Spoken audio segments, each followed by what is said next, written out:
Francisco Amtgav, o homem que orava. A história de João Ide, que ganhou 100.000 indianos para Cristo. Editora Akpad. Nota do tradutor.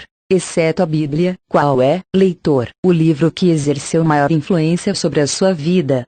Eu sei que é difícil responder a essa pergunta. Muitos crentes, porém, acham que a presente obra os inspirou mais do que qualquer outro livro que tenham lido. A história da vida de João Nelson Ide aparece em várias edições e em diversos idiomas. Esse missionário foi um verdadeiro herói. Ele teve de aprender algumas das mais difíceis línguas, a fim de poder trabalhar em um dos campos mais difíceis do mundo, a Índia.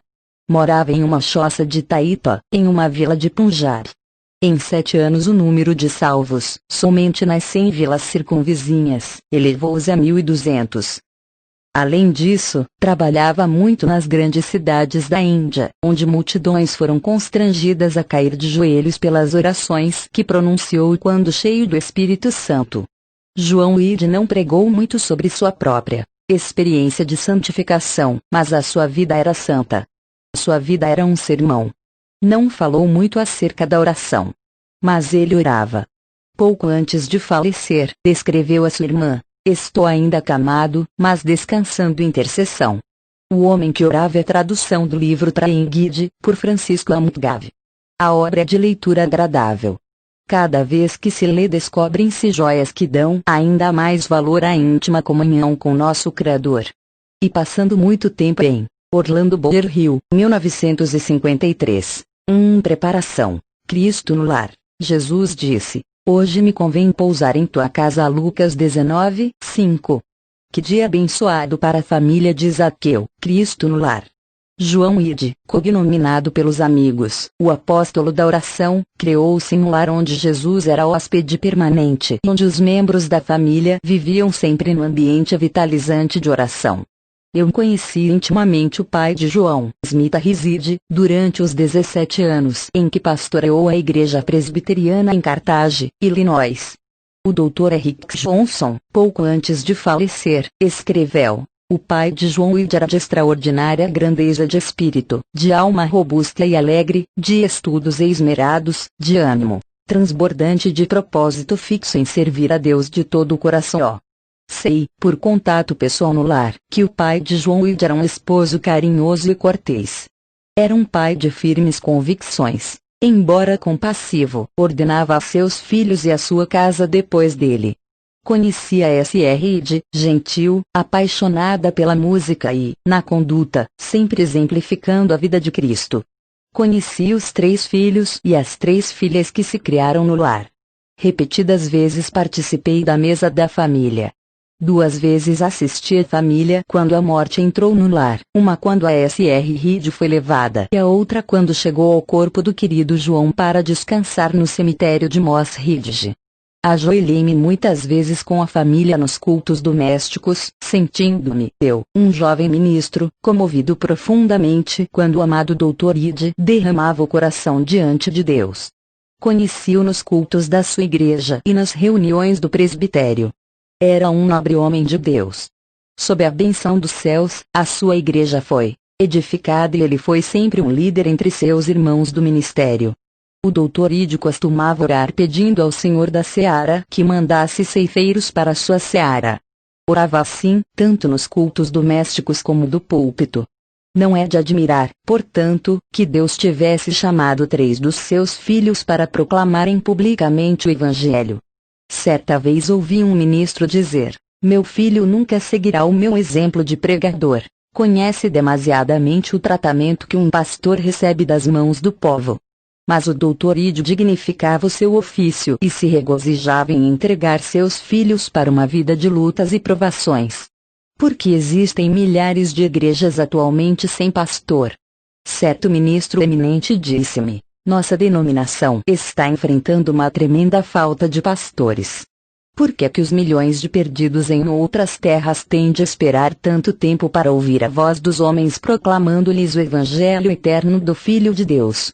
Li hoje no extremo norte da Índia o artigo de Certo ex-missionário, Dr. W. B. Anderson, declarando que 100 milhões de pessoas na Índia nunca ouviram falar em Jesus Cristo, e nas circunstâncias atuais, não há possibilidade, de forma alguma, de elas ouvirem falar nele. Há outros milhões na África e em outros países mergulhados na mesma ignorância acerca de Cristo. Qual é a razão? Os quartos de oração estão vazios, os cultos domésticos abandonados e, nas igrejas, as orações são sem vida e cheias de formalismo. As escolas bíblicas e os seminários nunca produzirão os obreiros de que o mundo carece. Minha própria mãe, atualmente com Cristo, orava, quando ainda jovem, pedindo que as portas dos países pagãos se abrissem. Depois, sendo mãe de 10 filhos, orava pedindo que obreiros entrassem por essas portas e Deus enviou um de seus filhos à Índia e 2 filhas à China. A avó Lloyd e a mãe Eunice oravam. E o filho Timóteo, quando o grande apóstolo dos gentios se preparava para iniciar a sua viagem missionária, estava pronto para que lhe impusessem as mãos e o separasse para pregar a palavra. João Ide foi uma resposta à oração, e, quando orava, anos mais tarde, no idioma da Índia, Deus levantou dezenas de obreiros nacionais em resposta às suas orações. O grande cabeça da igreja tem um meio para levantar obreiros. Ele disse: "Vede as terras, estão brancas para a ceifa, os trabalhadores são poucos, rogai. Dá-me almas ou morrerei." No tabernáculo de Moisés havia um compartimento tão sagrado que só um homem, entre todos os milhares de Israel, podia nele entrar, e somente durante um dia de todo o ano. Esse compartimento era o Santo dos Santos. O lugar onde João Ide se encontrava com Deus era, também, Terra Santa. As cenas da sua vida são demasiadamente sagradas para os olhos comuns e hesito em relatá-las aqui. Mas ao lembrar-me de Jacó no vale de Jaboque, de Elias no Carmelo, de Paulo em agonia espiritual por Israel e, especialmente, do querido mestre no jardim, então sinto que estou dirigido pelo Espírito de Deus para relatar as experiências desse homem de Deus, para admoestação e inspiração. Deus permita que assim seja para milhares de pessoas. Coloquemo-nos, pois, ao lado do quarto de oração de João Ide, onde nos é permitido ouvir os suspiros, sentir os gemidos e contemplar o querido rosto, banhado, repetidamente, de lágrimas. É aí que podemos mirar o corpo enfraquecido depois dos dias que passara sem comer e as noites sem dormir. É aí que, entre soluços, o ouvimos implorar com insistência: "Ó Deus, dá-me almas ou morrerei." Foi da seguinte maneira que João Ide foi levado a trabalhar no estrangeiro. Seu irmão mais velho, Edmundo, estava no seminário estudando para pregar e era também um estudante voluntário preparando-se para o trabalho no estrangeiro.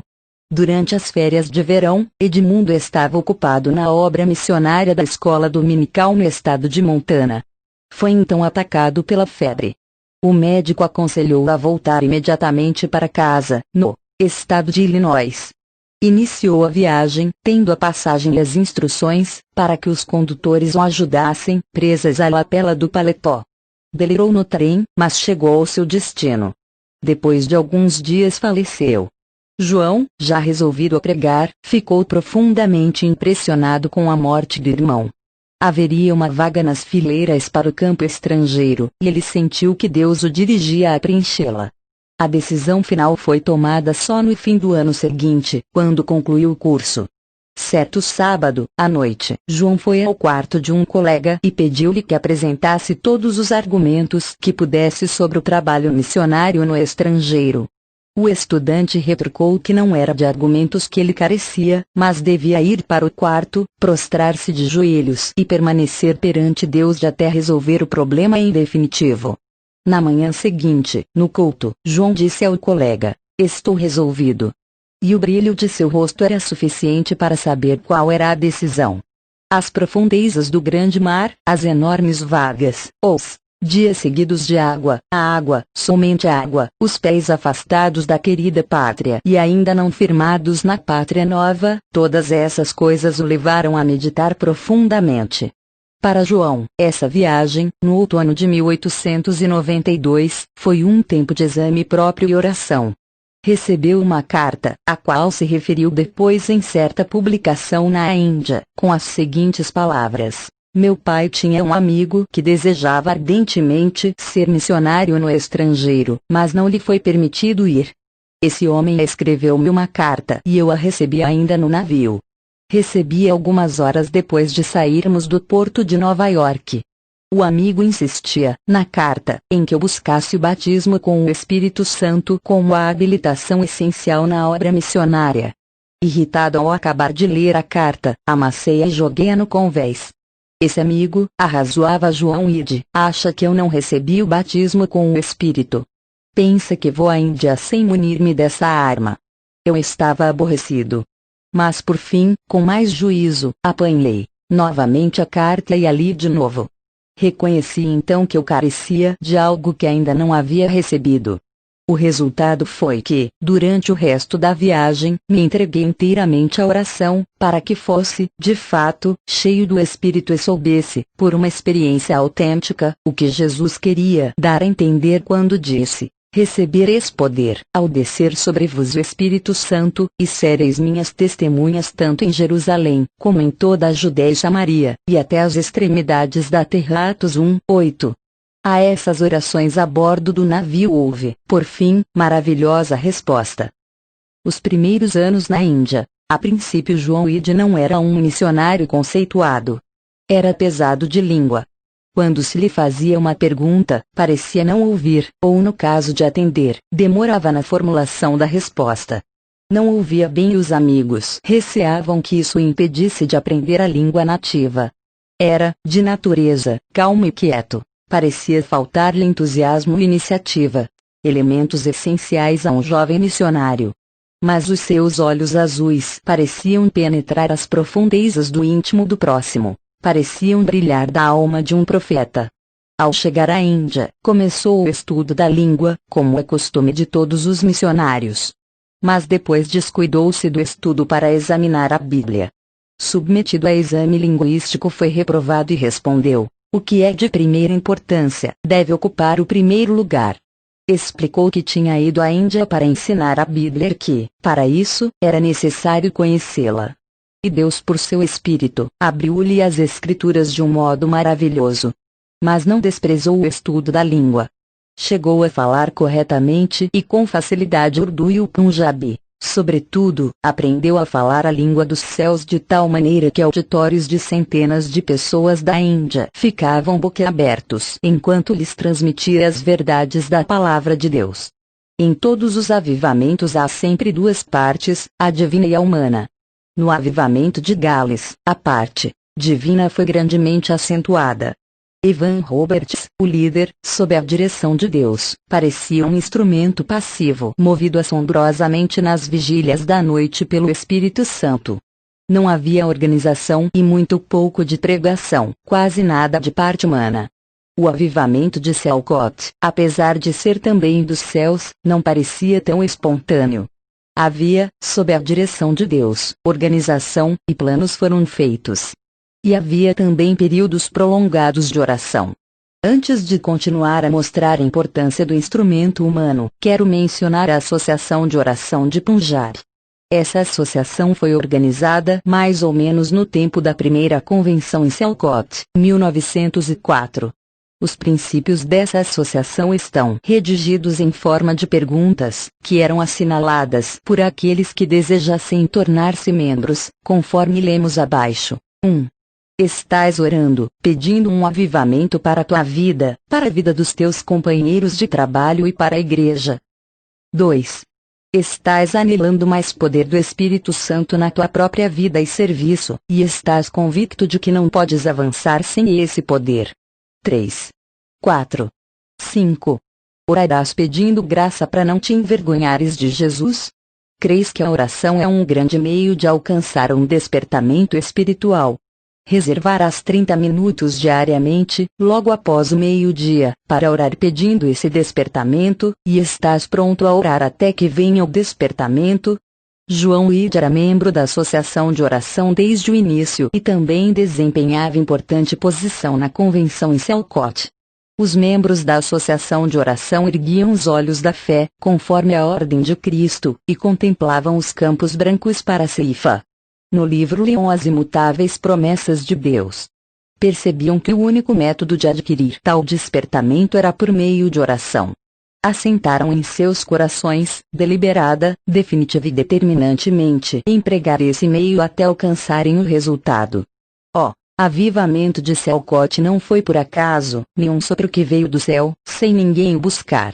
Assim disse Carlos G. Finley, um avivamento não é maior milagre do que uma sagra de trigo. Em qualquer lugar pode-se obter um avivamento do céu quando almas valentes entrarem na luta determinadas a vencer ou morrer, ou, se for necessário, vencer e morrer. O reino dos céus é tomado à força e os que se esforçam são os que o conquistam. Mt 11:12. 3 homens, os valentes de Davi, estão enumerados nas Escrituras. Havia os primeiros 3, em seguida mais 3, e finalmente os 30. Jesus teve muitos discípulos cujos nomes não estão revelados. Teve os 12, mas havia entre eles 3, Pedro, Tiago e João, que eram os mais íntimos. Centenas de crentes estiveram em Selcote e ajudaram grandemente orando e louvando.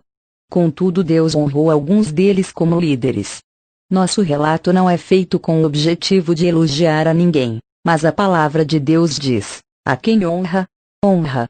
Deus fez que João N. R. Mushane Patterson e George Turner sentissem, sobre o coração, um grande peso de responsabilidade nas súplicas por essa maravilhosa convenção. Havia necessidade de reuniões anuais para estudos bíblicos e oração, para aprofundar a vida espiritual dos pastores, professores e evangelistas tanto do estrangeiro como da Índia. A vida cotidiana de crentes do Punjab, como de resto, em toda a Índia, era muito mais baixa do que a norma da Bíblia. Houve tão pouco do Espírito Santo na obra que poucas almas foram salvas dentre os milhões sem Cristo. Selcote foi o lugar escolhido para essas reuniões e o ano 1904 se tornou memorável como a data da primeira convenção de Selcote. Antes de uma das primeiras convenções, Reed e Patterson esperaram na presença de Deus durante um mês, até o dia de iniciarem as reuniões. Por 30 dias e 30 noites esses homens de Deus permaneceram na presença do Senhor em oração. Não é de admirar, pois, que o poder de Deus operasse na convenção. Após os primeiros 9 dias de intercessão, Turner se uniu aos outros 2. Assim, durante 20 dias e 21 noites, esses 3 homens oraram e louvaram a Deus, suplicando um derramamento do Espírito com grande poder. 3 corações humanos palpitavam como um só, e esse um era o coração de Cristo, anelando, suplicando, chorando e sentindo agonia pela Igreja da Índia e pelas miríades de almas perdidas. 3 vontades renovadas que se ligavam como que com laços de essa onipotente vontade de Deus. 3 pares de lábios, vivificados por fogo e movidos por fé, clamavam: será feito. Ao contemplar as vigílias prolongadíssimas, os dias entregues ao jejum e à oração, as noites de intercessão indormidas, exclamamos: como foi grande o preço que pagaram! Então chamo a atenção para as dezenas e centenas de trabalhadores vivificados e preparados para o serviço de Cristo. Para os milhares de almas que entraram no reino de Deus em resposta às orações, e digo: o preço foi grande, mas eis o que foi alcançado. Verdadeiramente, o preço pago no Calvário foi astronômico. Mas a alma do leitor, e a minha, e os milhões de almas até agora redimidas, e os outros milhões ainda para serem redimidas, a terra arrumada restaurada à perfeição do Éden, os reinos do mundo arrebatados da mão do usurpador e entregues ao governo do verdadeiro Rei. Ao ver tudo isso, claramente respondemos: eis o que foi conseguido. 1. O autor se refere ao seu tempo. 2. As convenções em Selcote. O homem que orava, 1904. Um dos seus mais íntimos amigos na Índia escreveu acerca da grande transformação na vida espiritual de João Weed na convenção de 1904. No princípio, apesar de João ser um missionário e um filho de Deus, era apenas uma criança em Cristo. Nunca se sentira constrangido a permanecer em Jerusalém até receber o poder do alto. Deus, porém, lhe falou do seu amor e lhe mostrou como era indispensável o que lhe faltava. Foi enquanto conversava, durante a convenção, com um irmão missionário sobre a obra do Espírito Santo, que Deus lhe falou à alma e lhe mostrou o plano divino de santificação pela fé. O Todo-Poderoso tocou e iluminou de tal maneira que, ao findar a convenção, João declarou: "Nunca mais perderei esta visão." E nunca mais a perdeu, antes adquiriu graça sobre graça e a visão aumentava enquanto se mostrava obediente à ordem de avançar. Um outro missionário conta como João foi à convenção para dirigir estudos bíblicos.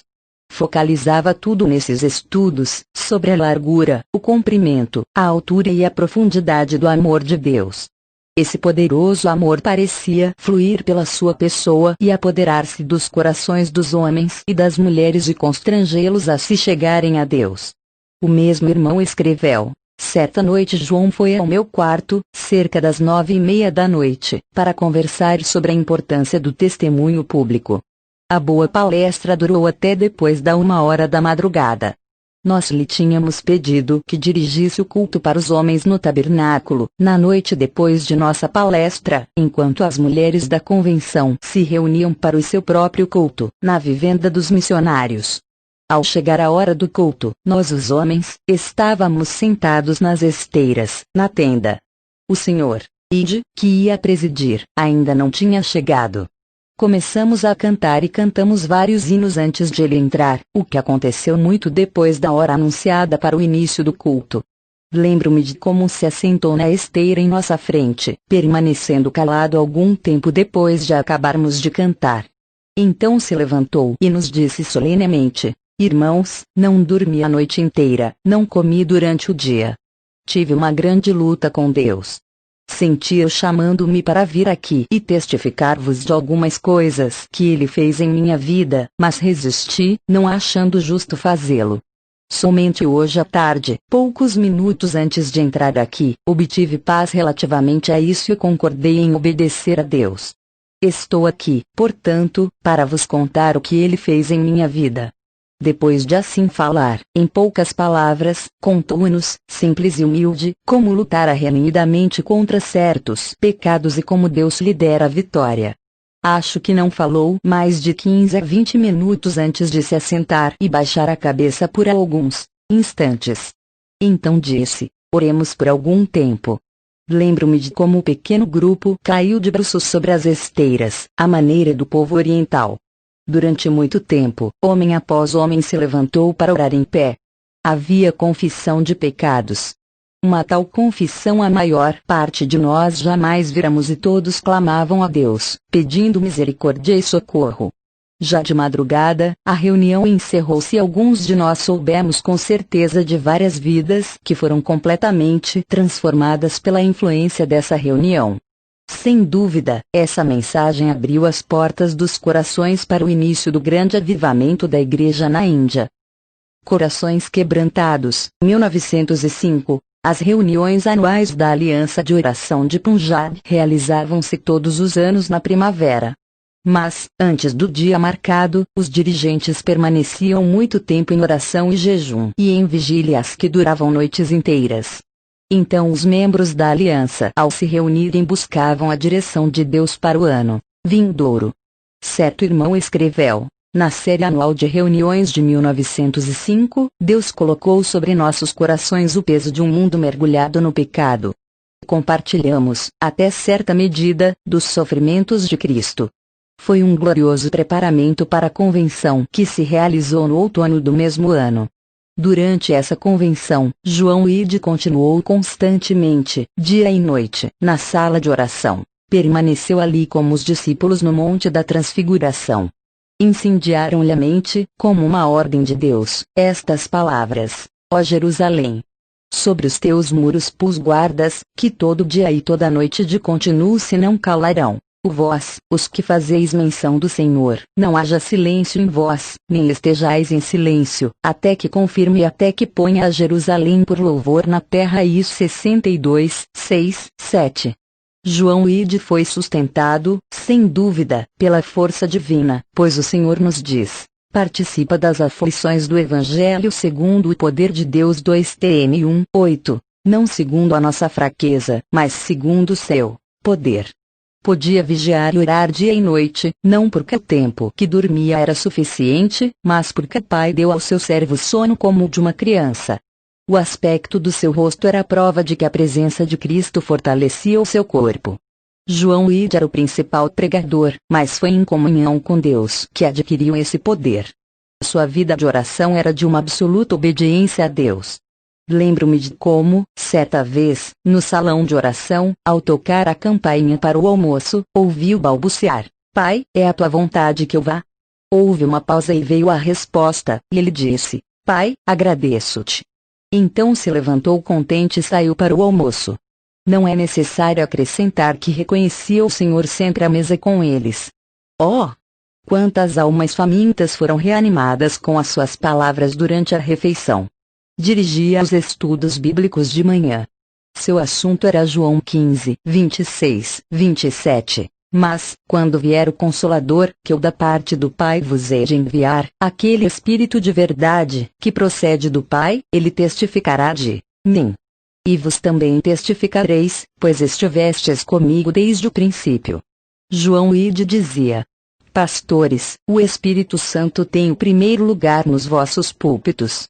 Colocais, realmente, o Espírito à frente e vos conservais escondidos atrás dele enquanto pregais. Professores, quando os alunos vos fazem perguntas sobre assuntos difíceis, pedis o auxílio do Espírito Santo como testemunha de toda a vida de Cristo.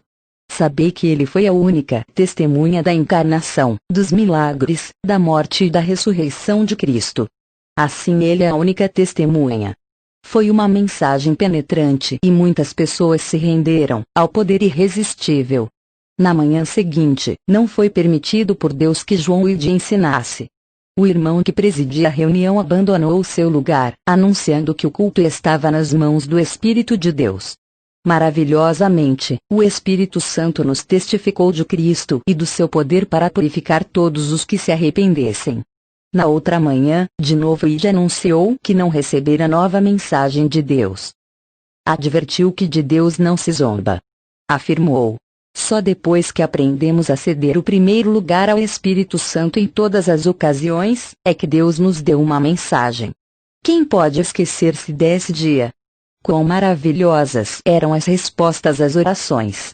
Os vigias naquela noite, na sala de oração, encheram-se de gozo indizível e saudaram a aurora com brados de triunfo. Foi com razão, porque somos mais que vencedores por aquele que nos amou.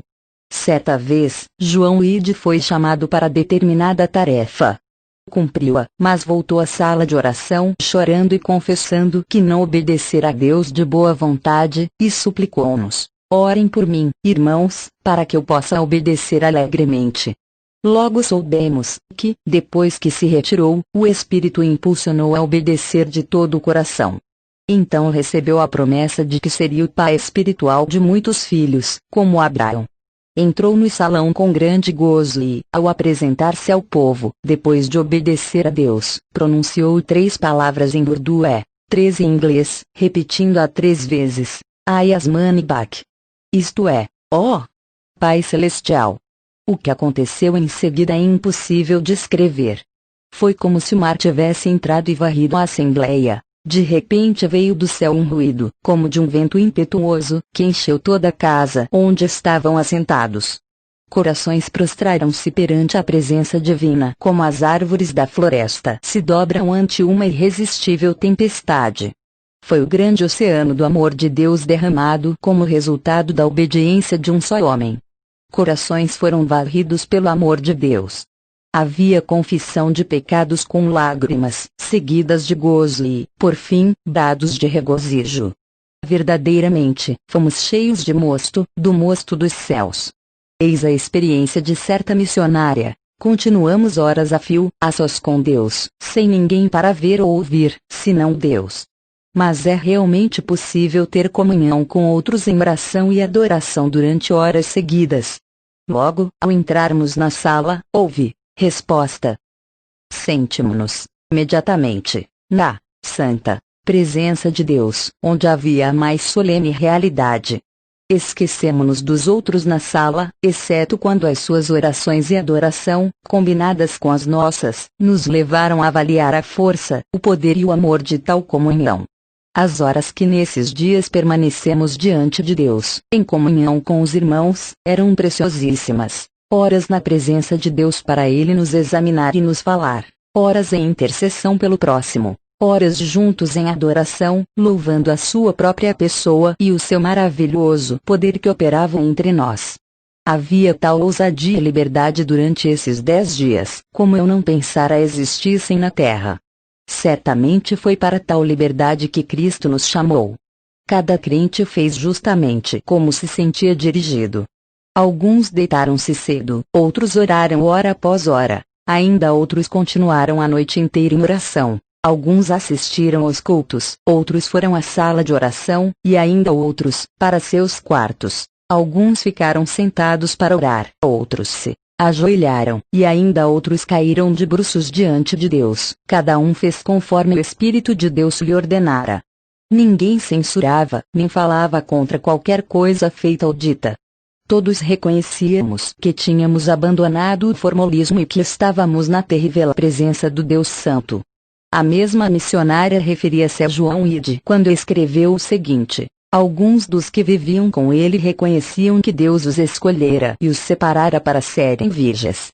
Eles viveram, durante tanto tempo, tão perto de Jeová, que podiam ouvir a sua voz e receber ordens diretamente dele acerca de tudo, mesmo para saber quando deviam vigiar e orar e quando deviam dormir.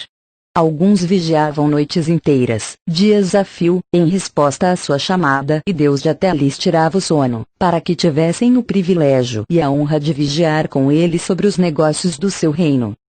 O Cordeiro sobre seu trono, 1906, na Convenção de 1906, em resposta às orações, Deus derramou novamente sobre nós o espírito de súplica pelas almas perdidas. Sentimos-nos contristados por causa dos pecados do próximo. Ninguém sentiu isso mais que João Ide. O Senhor lhe aprofundava a vida de oração, permitindo-lhe o privilégio de beber do cálice do Mestre e de ser batizado com o seu batismo, MC 10 e 38. Isto é, o segundo batismo, o do sofrimento e de fogo, no qual sofremos com ele para reinarmos com ele, já neste mundo, a vida de verdadeiros reis por amor ao próximo. Foi nesta altura que João Ide começou a ver, em visões, Cristo como o Cordeiro sobre seu trono, sofrendo infinita dor por seu corpo, a Igreja, a qual sofre aqui na terra, como consta repetidamente na Palavra de Deus. Como cabeça divina, ele é o centro dos nervos de todo o corpo. Vive verdadeiramente hoje uma vida de oração por nós. A oração por outros é como o próprio fôlego da vida do Senhor nos céus, vivendo sempre para interceder por eles. Foi assim, em grau crescente, com João Ide. Inúmeras vezes na sala de oração, rompeu em choro pelos pecados do mundo, e, especialmente, pelos pecados dos filhos de Deus. Mesmo em tais ocasiões, as suas lágrimas se tornavam em brados de louvor, segundo a promessa divina, enunciada pelo Senhor na última noite, quando conversava livremente com os seus. Vos estareis tristes, mas a vossa tristeza se converterá em alegria. Jó 16 e 20, 22. Certo irmão assim escreveu acerca da Convenção de 1906. Louvado seja Deus, porque ouviu as nossas orações e derramou o Espírito de graça e de intercessão sobre o tão grande número de seus filhos. Por exemplo, vi um irmão, em Punjab, comovido e quebrantado, soluçando como se seu coração fosse estourar. Abracei-o e disse-lhe: o sangue de Jesus Cristo nos purifica de todo pecado. Iluminou-se o seu rosto. Ele me disse: glória a Deus, Said, mas que terrível visão tive eu. Milhares de almas na Índia, levadas pelo negro rio do pecado, estão atualmente no inferno. Oh! Se houvesse meio de arrebatá-las do fogo, antes de ser demasiado tarde. Acrescentamos outro exemplo de como a agonia da alma de João Ide se refletia nos crentes da Índia. Uma moça, que era sua filha na fé, assistia à convenção. Seu pai a obrigara a abandonar a Cristo. Ela, na sala de oração, estava convicta de seu pecado, se abandonasse a Cristo. Contou que sentia em ter de ferir o coração de seu pai para ligar-se a Cristo. Ao vir sobre a moça o poder do amor do Salvador, parecia-nos que víamos ceder como elásticos laços do nosso coração, que se ligavam ao coração do Pai. Foi um espetáculo terrível. Então ela nos pediu que orássemos por seu pai. Começamos a orar e repentinamente nos sobreveio o espírito de súplica por essa alma. Em todos os cantos da sala se ouviam soluços e clamores por alguém que muitos não conheciam, e de quem não tinham ouvido falar. Homens robustos se prostravam por terra, gemendo e angustiados por causa da alma desse homem.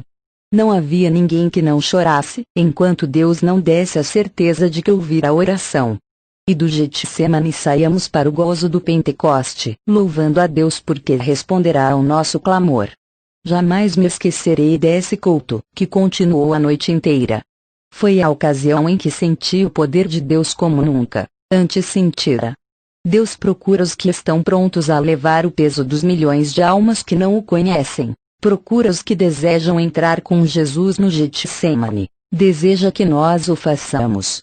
Bendita experiência é de compartilharmos, até certa medida, dos sofrimentos de Cristo. É uma experiência que nos leva à gloriosa presença do Filho de Deus. E não somente isso, mas é um meio designado por Deus para trazer as ovelhas perdidas ao aprisco, pois o Senhor diz: a quem enviarei eu, e quem irá por nós? Leitor, ao leres essas palavras estás pronto a tornar-te intercessor. Se estiveres pronto a colocar-te nas mãos de Deus, Ele estará pronto a usar-te também.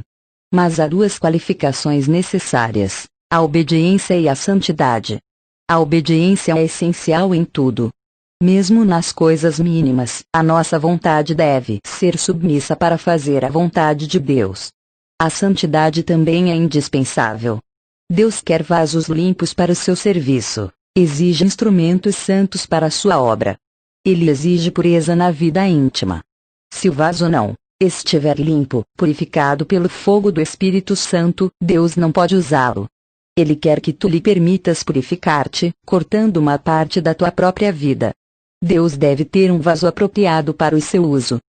Riso Santo, 1907. No verão de 1907, Reed passou as férias na casa de um amigo, na Serra. Acerca disso, esse amigo escreveu: o ato culminante do amor de Deus para conosco foi a maravilhosa maneira pela qual levou João Reed a nos visitar. Eu também tive de vir para trabalhar entre as tropas inglesas. Foi assim que, juntos, Reed e eu tivemos experiências gloriosas. Havia ocasiões de renhida luta e, às vezes, parecia que João Reed chegara mesmo a ponto de ficar com o físico abalado. Mas, depois de passarmos noites inteiras em oração e adoração, amanhecia sorridente e renovado. Deus, quando nos chamou para tais tempos de luta, ensinou-nos lições maravilhosas. É o que nos diz o mandamento de 2 Timóteo 1:8. Participa das aflições do Evangelho segundo o poder de Deus. Assim temos sempre o poder de Deus a nosso dispor, em qualquer necessidade. Depois de reconhecer isso, Reed disse que raramente sentia cansaço, apesar de passar, às vezes, semanas inteiras quase sem dormir. Ninguém deve sentir-se com o físico abalado, por se esforçar demais no ministério da intercessão. Há um outro elemento de poder. A alegria de Jeová é a nossa fortaleza. Né 8:10. Oh! Como Deus usou um irmão pobre de Punjab, de baixa casta, para nos ensinar a maneira de tornar tais tempos de oração em um céu na terra, e o modo de evitar que o gozo de orar, e mesmo de lutar, degenere em simples labor. Repetidas vezes esse irmão, depois de muito clamor, parecia romper as fileiras das hostes do maligno e voar para a presença do Pai. Seu rosto refletia o sorriso de Deus, então rompia em riso no meio da oração. Era o gozo de um filho alegrando-se nas delícias do sorriso do Pai. Deus mostrou a Reed e a mim que o nome do Deus de Isaac é o Deus do riso. Note-se a descrição do céu em Provérbios 8:30. Eu estava folgando perante ele em todo o tempo. É o amor do Pai derramado no seu próprio filho. Não é de admirar que num lar assim o filho dissesse que estava sempre se regozijando diante do Pai. Isaac é o mesmo que riso. Parecia que o riso santo aliviava a tensão e renovava os espíritos dos que lutavam em oração. Devo escrever-lhe acerca da última mensagem do querido João antes de regressar a Ludiana. A mensagem foi sobre a incessante dor que o apóstolo Paulo sentia, desejando a salvação dos seus patrícios, a ponto de querer ser anátema, separado de Cristo. RM 9:1-3. Certamente isso era mais que o amor de Paulo para com Cristo. O apóstolo desejava tornar-se o mesmo que Cristo se tornara por nós, uma maldição. Imagine-se o que seria voltar aos pecados de outrora e sentir o seu domínio sobre nós. Tal pensamento é insuportável. Contudo, a compaixão do coração de Paulo era tal, que ele estava pronto a ser anátema visto, se assim fosse possível, salvar os seus patrícios, os judeus. Tal foi, em poucas palavras, a mensagem de Deus por intermédio de seu servo, João Ide. Todos fomos quebrantados. O amor de Deus foi derramado profusamente nos corações dos presentes. Tudo isso conduzia João Ide para a grande crise na sua vida de oração, que tive ocasião de presenciar. Oração e Vigília, 1908. Conseguimos persuadi-lo a passar novamente algum tempo conosco na casa do mesmo amigo, na Serra, no verão de 1908. Ele ocupava um quarto separado e afastado de nossa casa. Eis como chegou, com o propósito fixo de passar o tempo em verdadeira intercessão diante de seu mestre. Sua intercessão estava carregada de poderosas investidas para o reino de Deus entre nós. Vimos logo que ele se achava curvado sob o peso das dores que sentia na alma. Muitas vezes não estava presente às refeições. Quando eu ia ao seu quarto, encontrava-o caído de bruços, em grande agonia, ou andando de um lado para o outro como se algum fogo ardesse nos seus ossos. Era o fogo acerca do qual o Senhor falou quando disse: "Vim lançar fogo na terra. E que mais quero, se já está aceso?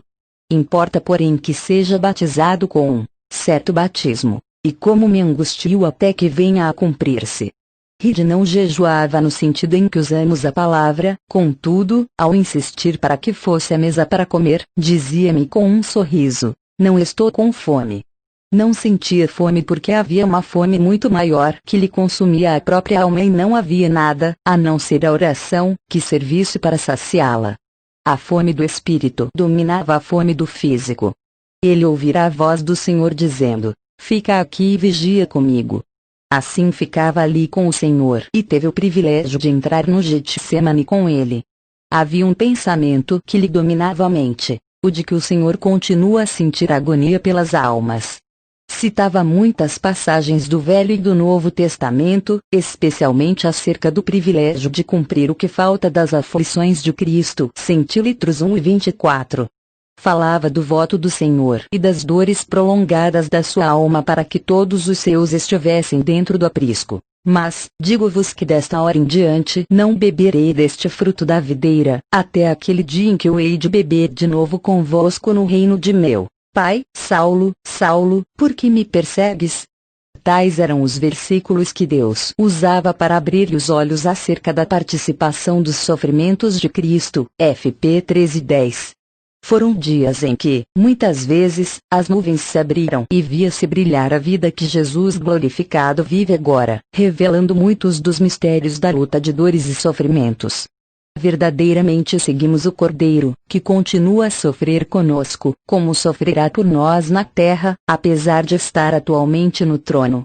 João Ide descobriu que ele continua a carregar a nossa cruz. Carrega a parte mais pesada, porque vive sempre para interceder por nós. HB 7:25.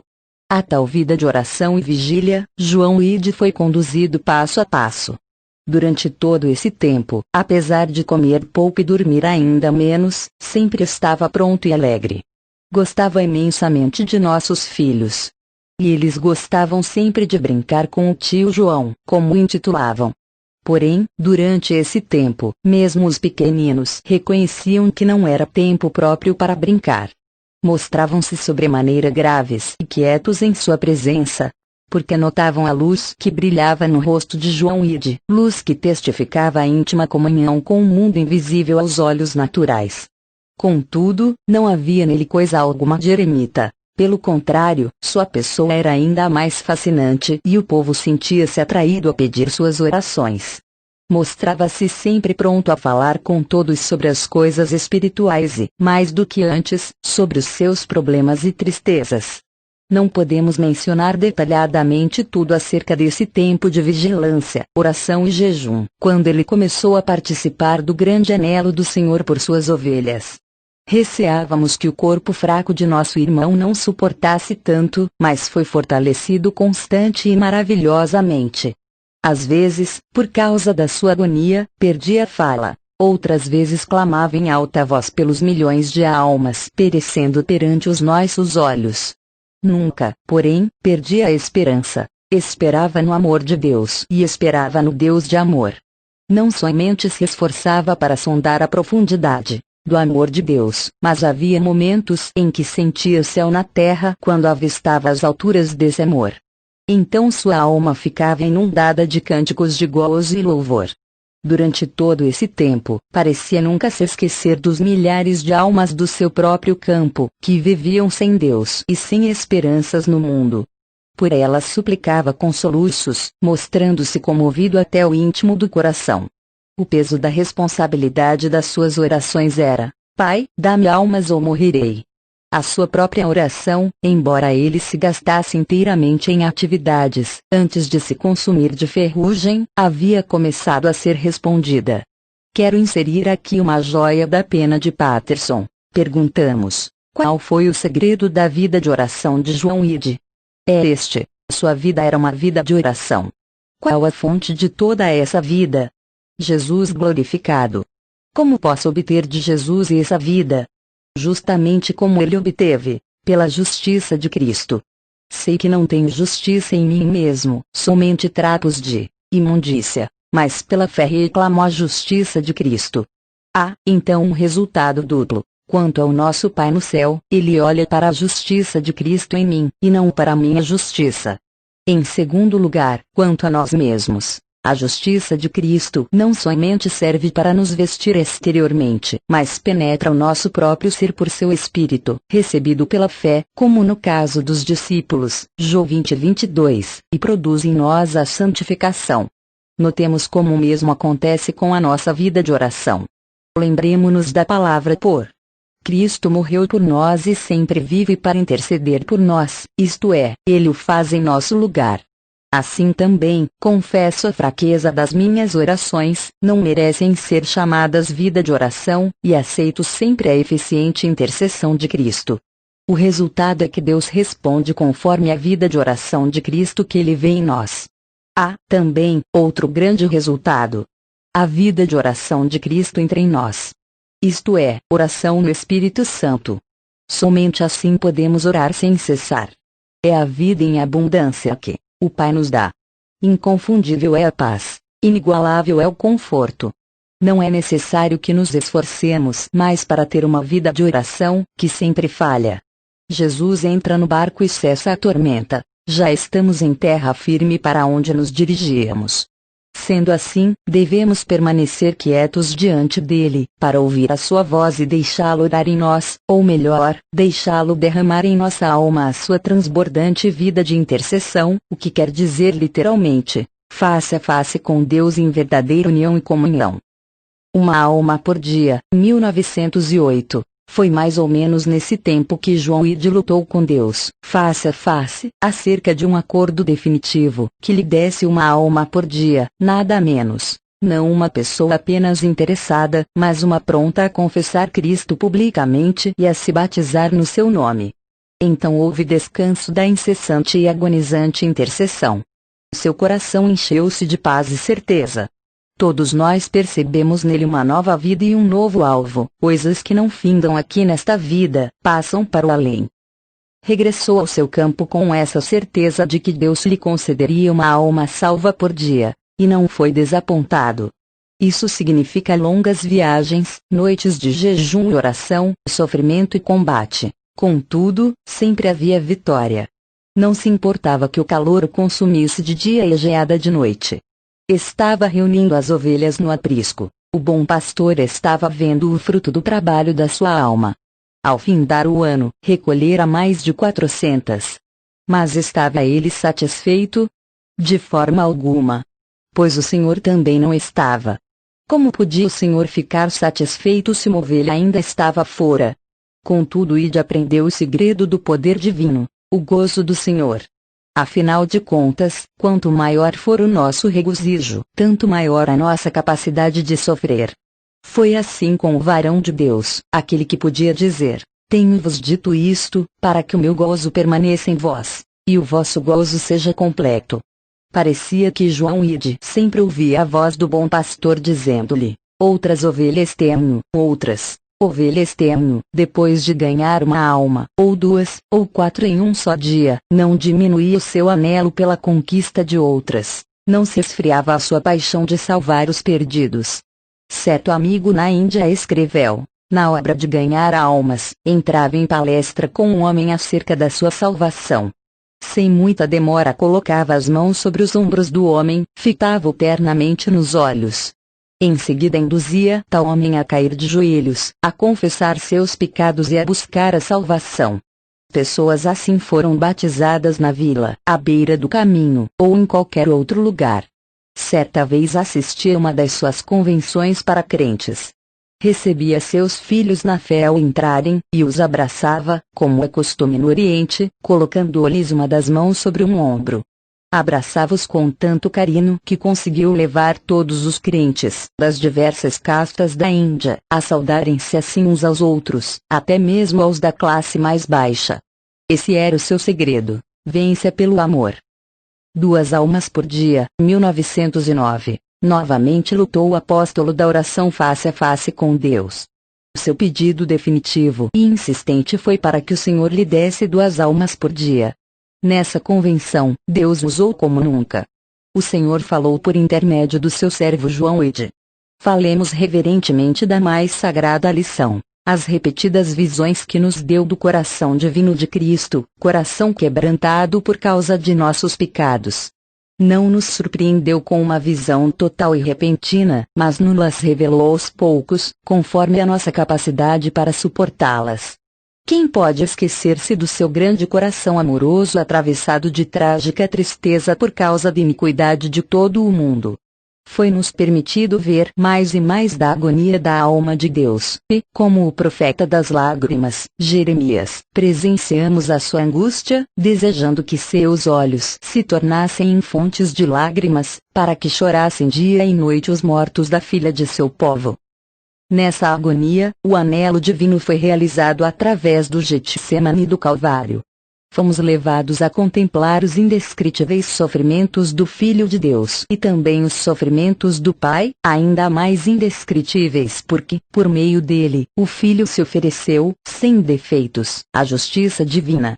Como podemos entrar na participação de tais sofrimentos? Pedi, e dar-se-vos-á. Buscai, e achareis. Batei, e abrir-se-vos-á. Observe-se o grau crescente de anelo. Pedir, buscar e bater. Note-se, também, a correspondente crescente recompensa até o ponto culminante quando o Pai nos abre a porta do seu coração. Sim, a todo mundo contamos as nossas alegrias, mas é somente aos amigos mais íntimos que contamos as nossas tristezas. O amor de Deus é também assim. Foi a João, o discípulo amado, ao reclinar-se sobre o coração do Mestre, que Jesus revelou a angústia horrenda que lhe despedaçava o coração, a angústia em saber que um dos discípulos ia traí-lo. Quanto mais nos aproximamos do coração de Cristo, tanto mais compartilhamos das suas mágoas. Tudo isso adquirimos somente pela fé. Não é um coração quebrantado de que carecemos, mas do próprio coração de Deus. Não participamos de nossos próprios sofrimentos, mas dos de Cristo. Não é com as nossas próprias lágrimas que devemos admoestar dia e noite, mas com as de Cristo. A participação dos seus sofrimentos é sua dádiva gratuita. Temos somente de nos apoderar dela pela fé. Senhor, dá-me o teu coração de amor para com os pecadores, teu coração ferido por causa de seus pecados. Dá-me as tuas lágrimas enquanto os admoesto dia e noite. Era assim que clamava um amado Filho de Deus no fim da convenção de 1909. E continuou: mas, ó Senhor, sinto-me tão frio, meu coração está tão endurecido e dormente. Sou tão indiferente. Foi necessário que um amigo o interrompesse, porque estás olhando para ti mesmo, irmão. Certo é que estás frio e adormecido. Mas já pediste o coração quebrantado de Jesus, seu amor, seu espírito de súplica pelo pecado, suas lágrimas.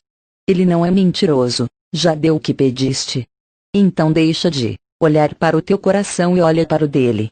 Ride costumava dizer: se nos conservarmos junto de Jesus, ele é quem atrai as almas, por nosso intermédio.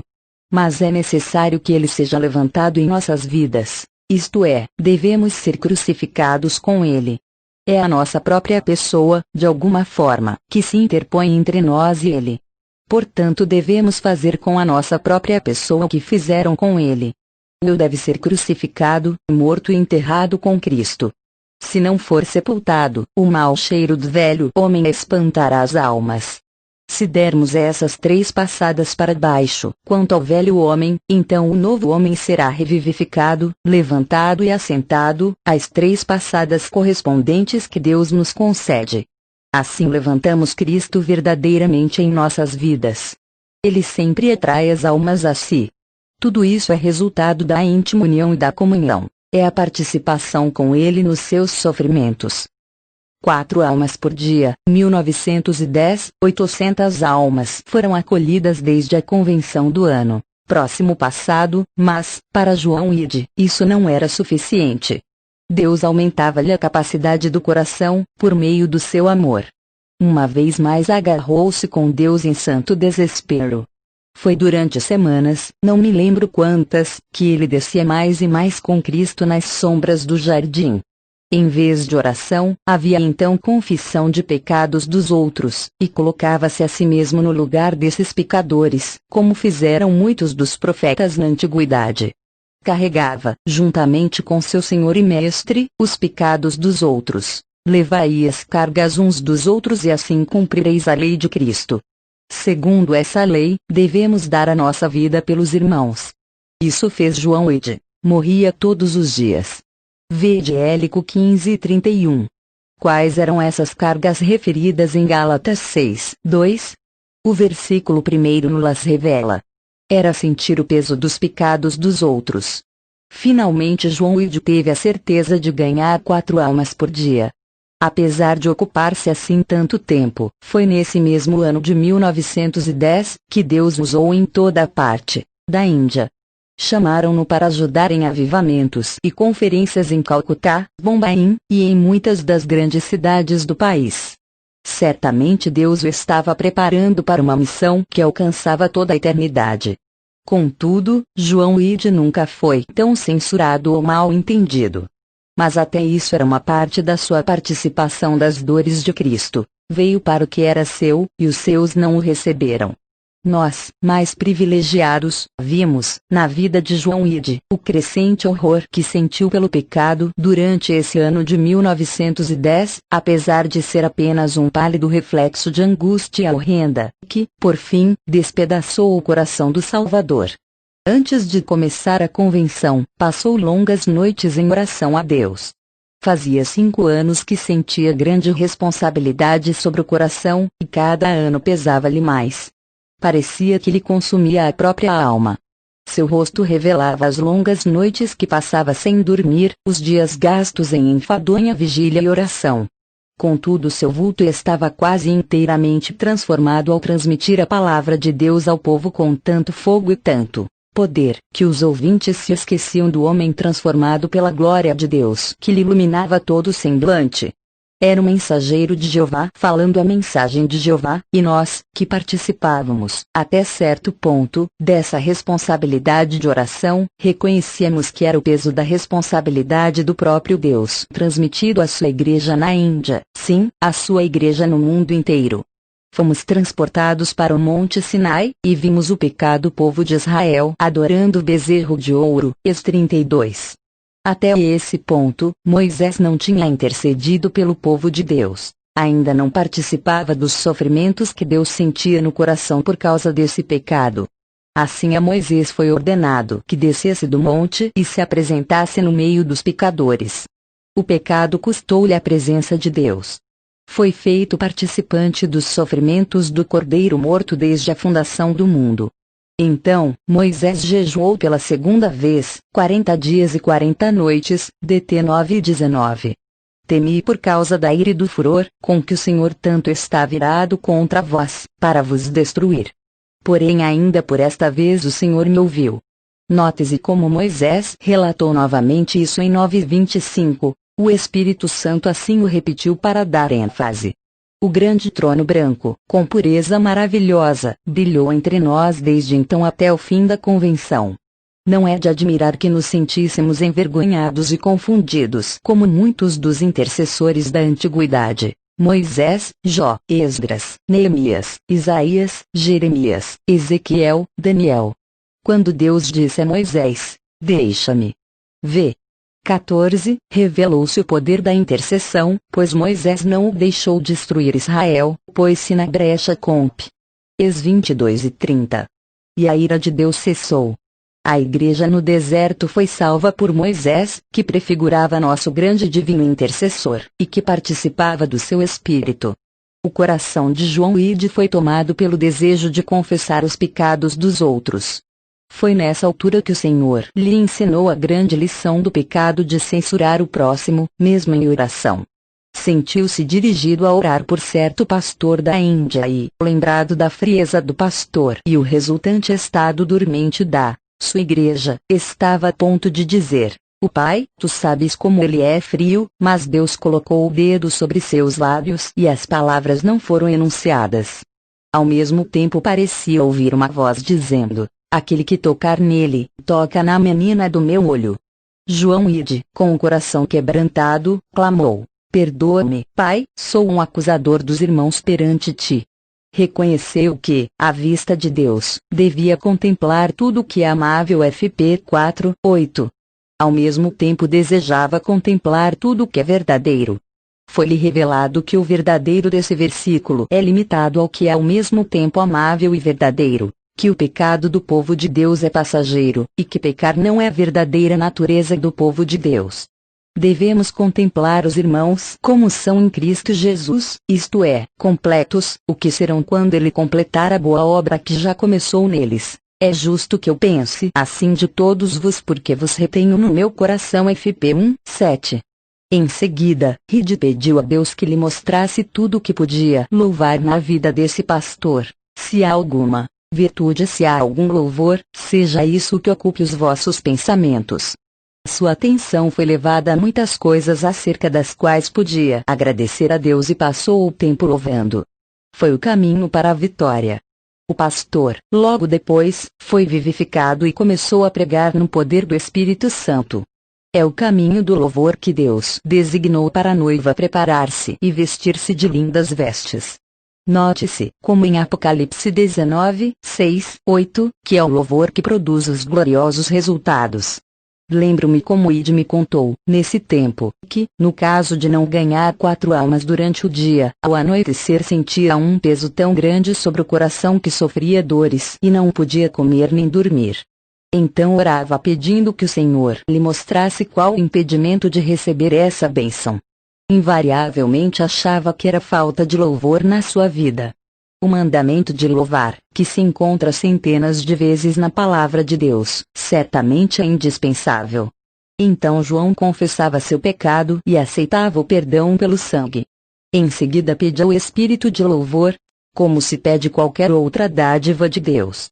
Assim trocava suas cinzas pela grinalda de Cristo, seu pranto pelo óleo do gozo de Cristo, seu espírito de tristeza pelo manto de louvor de Cristo, o cântico do Cordeiro, isto é, adoração a Deus em antecipação do que ia fazer. Assim, enquanto louvava a Deus, as almas eram atraídas para completar o número que lhe faltava. O seguinte fato serve como ilustração da obra nesse tempo. 2 evangelistas acompanharam João Ide a uma vila distante. Antes de sair tiveram a certeza de que ganhariam 10 almas para Cristo. Chegaram à vila, pregaram, cantaram. Passou-se o dia e nenhuma alma se mostrou interessada. Os 3 estavam com fome e com sede. Ninguém lhes deu coisa alguma. Os dois evangelistas insistiram em voltar para casa para descansar e comer. Mas João Ide não queria voltar. Continuou a esperar as 10 almas. Por fim, pediram água em uma casa de família pobre. O dono ofereceu-lhes, também, leite. Entraram na casa e descansaram. A família já sabia muitas coisas acerca de Jesus Cristo. Hospedaram os 3 no nome de Jesus. Quando foram solicitados a aceitar a Cristo, concordaram. Todos os membros da família estavam bem informados acerca do povo de Deus e decididos a seguir o Senhor. É fácil imaginar a ternura de João Ide ao conduzi-los a pertencer à família de Deus. 9 foram batizados. Estava anoitecendo e o caminho era tal que corria perigo regressar de noite.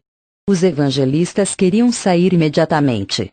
O dono da casa também insistia para que não demorassem, pois estava escurecendo. João Ide saiu da porta contra a vontade. A carroça esperava-os. Os homens fizeram tudo para induzi-lo a subir. Quase o puxaram pelo braço para dentro do veículo. Mas João, fitando um dos evangelistas, perguntou-lhe: "Não devemos esperar a alma que está faltando?" O evangelista, conforme me contou depois, ficou profundamente envergonhado, e disse encolerizado: "O Said não se importa se quebrar o pescoço. Não tem esposa, nem filhos para sustentar. O caso é muito diferente para nós dois." Contudo, Ide ficou esperando a outra alma. A 10ª ainda não estava salva. Sabia que o bom pastor em pessoa a procurava e a continuaria a procurar, até achá-la.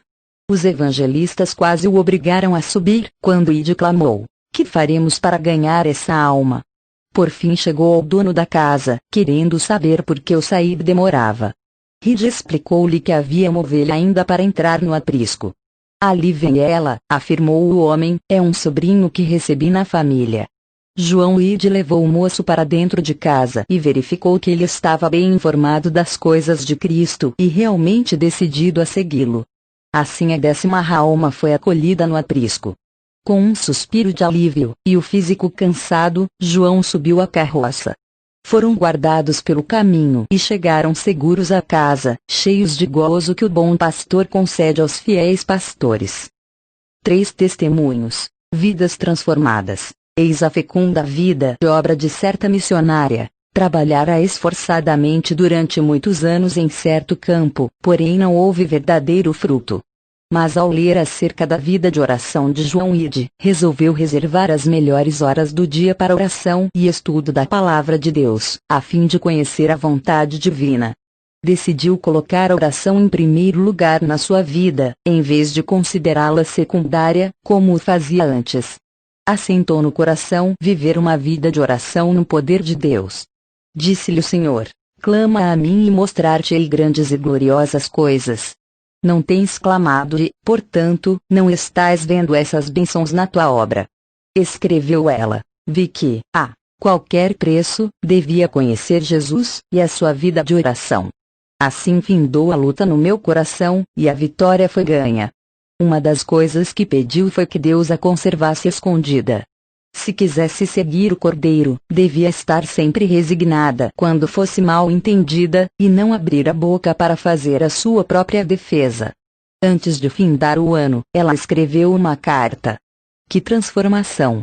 Havia nova vida em tudo. O ermo mudara-se em jardim. 15 convertidos foram batizados no início, durante um período de 6 meses, 125.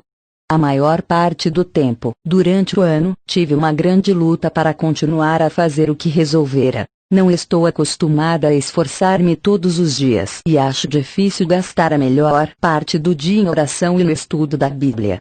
Pode-se imaginar o meu problema, sabendo que outros ao meu redor trabalhavam tenazmente e eu estava inativa no quarto. Muitas vezes me sentia impelida a sair para cumprir o meu dever, mas Deus não mo permitia.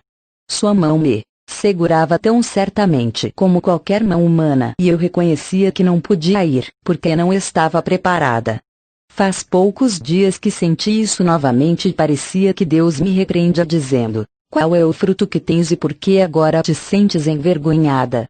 De fato, sentia-me envergonhada dos infrutíferos anos que passara no serviço missionário, quase sem orar e, consequentemente, sem poder. Agora a obra está prosperando em todos os ramos mais do que em qualquer tempo antes. Não há mais luta nem preocupação na minha vida. O gozo de ter uma vida de comunhão e de serviço produz constantemente sossego e paz. Se eu pudesse voltar para a vida de outrora, não o faria. Que Deus conceda que isso seja sempre impossível. Um ano depois ela escreveu de novo. Um verdadeiro interesse está aumentando nas vilas e esperamos mais frutos do que já tivemos no passado. Há atualmente 600 crentes, enquanto há 2 anos havia apenas 100, isto é, quando iniciei a vida de oração. Esperamos ver brevemente ainda maiores coisas na Índia. Louvado seja Deus por sua bendita presença e comunhão.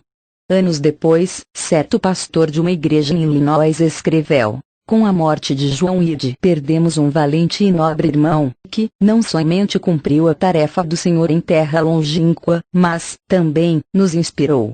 Despertou a nossa igreja e nos transmitiu o fogo do céu, até sair, ao menos, uma irmã de nossa igreja para a China, onde trabalha atualmente como missionária. Quem pode calcular a influência e o poder de João Ide na Índia, na Inglaterra, e na América? J.N. Reed era assim como o seu pai. Sempre cumpria sua obrigação.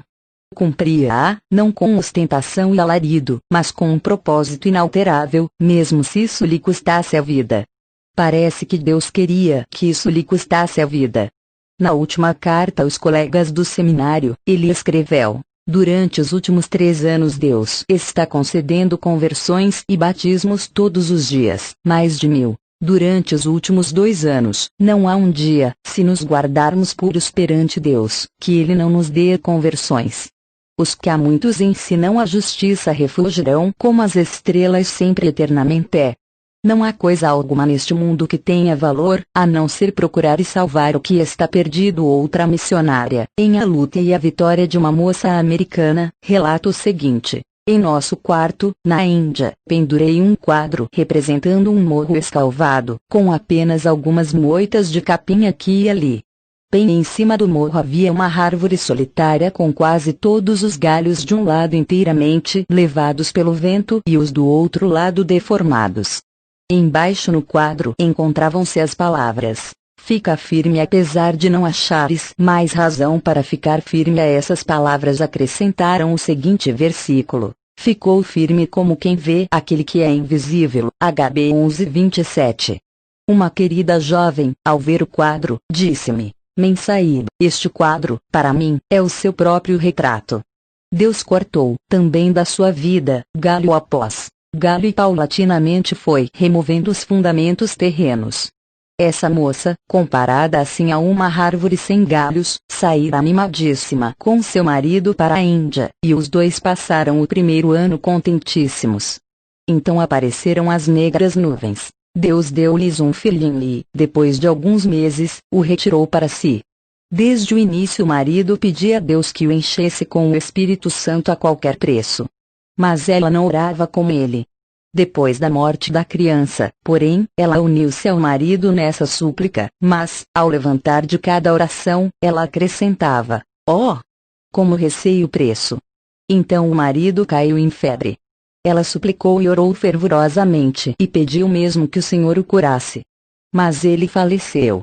Durante alguns meses, ela, mergulhada em profunda tristeza, parecia esquecida de tudo. Só não esqueceu que era para ela uma tragédia. Foi um ano de densas trevas. Mas na primavera, Deus enviou-lhe um mensageiro, o Sr. Reginald Studd, de quem João Ide aprenderá bastante. Foi por meio desse mensageiro que Deus revelou o que ele desejava ser para todos os seus filhos, tudo em todos, o primeiro entre 10.000, o amigo mais chegado. Cristo possuía a vida desse homem. O Senhor significava para ele infinitamente mais do que o amigo mais íntimo da terra. Cristo não lhe era apenas o centro de tudo na vida, mas era sua própria vida. Comungava com ele, como com um amigo, passando horas a fio com ele. O íntimo de seu ser brilhava com a glória da sua presença permanente. Em todo o lugar onde andasse, a glória de Cristo se manifestava nele.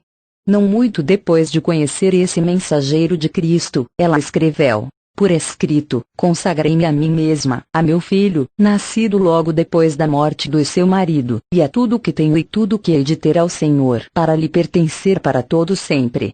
Foi uma entrega incondicional, e o Espírito Santo entrou na sua plenitude e começou a dirigir-me para que eu conhecesse o amor, o gozo e a paz, um conhecimento que ultrapassa o amor, o gozo e a paz que anelei por longo tempo. Entrou no meu coração um sossego profundo. Foram-me reveladas as fecundas riquezas da palavra de Deus, as quais se tornaram alimento para a minha alma. Nos anos seguintes, desde então, eu tinha repetidamente de escolher entre dois caminhos, entre o da vida do crente comum, ou o que parecia marcado pelos pés sangrentos do Salvador. E ele me chamava para segui-lo, o cordeiro que foi morto. Esse era o caminho da cruz para mim, mas se transformou em o caminho da comunhão com Cristo. Mais adiante, ela escreveu acerca do mensageiro que Deus enviara para Punjab e que tão acentuadamente se deixava possuir por Cristo. Não me lembro de ouvir esse irmão falar acerca da oração. Ele orava. Pregava 4 ou 5 vezes em um só dia. Em tais ocasiões passava a metade da noite em oração, às vezes sozinho, outras vezes com outros. Ele orava. Nos relatos ligeiros e humildes que essa missionária escreveu, descobre-se a maravilhosa obra que Deus fez por intermédio dela. Às vezes, entre os maometanos, outras entre os hindus, e outras entre os missionários. Diz ela, houve muitos fracassos, tempos em que a vida de interesse impedia o que Deus queria fazer. Admiro-me cada vez mais pelo fato de Deus ter podido realizar obras tão empolgantes e significativas, apesar dos meus fracassos, e concedeu-me o gozo de presenciar a sua ação. Deus convida a todos os seus filhos, que anelam tal bênção, a entrarem no lugar oculto, dentro do véu, o mais agradável refúgio, onde há paz perfeita e sossego eterno. Quando eu era menino, havia uma represa d'água perto da casa de meu pai. Lembro-me de como me divertia lançando pedras nas águas. Gostava de seguir, com os olhos, o movimento na superfície das águas, que em círculos crescentes em número e em tamanho, arrebentavam na margem, aos meus pés em todas as pequeníssimas enseadas e baías ao redor da represa. Em Selcott, também, foram iniciados círculos e ondas de bênçãos de Deus, que continuam a entrar nas enseadas e baías do íntimo do coração de grande número de pessoas. Creio que todos os átomos e moléculas da água, na represa perto da casa de meu pai, eram movidos pela força das pedras que lançava nas águas. Somente Deus e os anjos sabem calcular as bênçãos que o corpo de Cristo recebeu pela tremenda força da oração, promovida pelo Espírito Santo, na sala de oração em Selcott. Dessas convenções, os pastores, evangelistas e obreiros da Índia regressavam a casa com um novo zelo para servir a Jesus Cristo e eram usados para transformar milhares de pessoas, nos vários campos de trabalho. A vida espiritual dos missionários foi aprofundada por visões de Deus. Cartas e porções das Escrituras, como lenços e aventais levados do corpo de Paulo, foram enviados, talvez, a todos os países da terra para sarar os corações desalentados e para orientar e encorajar os que desejavam iniciar a vida de oração. Por certo, dezenas de milhares de almas nasceram no reino de Deus como resultado das angústias que sentiram aqueles que oravam em Selcott. Miríades de pessoas levantar-se-ão, no grande dia, para agradecer a Deus porque 2 ou 3 homens, no norte da Índia, em nome do Senhor disseram, vamos reunir-nos em Selcott. Santidade ao Senhor. Ao relatar cuidadosamente, e com oração, os eventos e ocorrências da vida de meu íntimo amigo, estou muito impressionado com o grande característico da vida de João Ide, que era a santidade. Não digo que a maior coisa da sua vida fosse o espírito de oração, apesar de ele dedicar a sua vida à oração. Não quero enfatizar, sobretudo, o trabalho de ganhar almas. Tinha poder em atrair almas a Cristo, porque a sua vida exemplificava a vida de Cristo. Deus diz, segui a santificação sem a qual ninguém verá o Senhor. E, bíblico, também, dizer, sem a santificação ninguém ganhará muitas almas para o Senhor. O próprio João Ide dizia, O eu não somente deve morrer, deve ser bem enterrado, porque o mau cheiro da vida interesseira, se não for sepultado, afugentará as almas que querem chegar-se a Cristo. João Ide não pregou muito sobre sua própria experiência de santificação, mas a sua vida era santa. Sua vida era um sermão.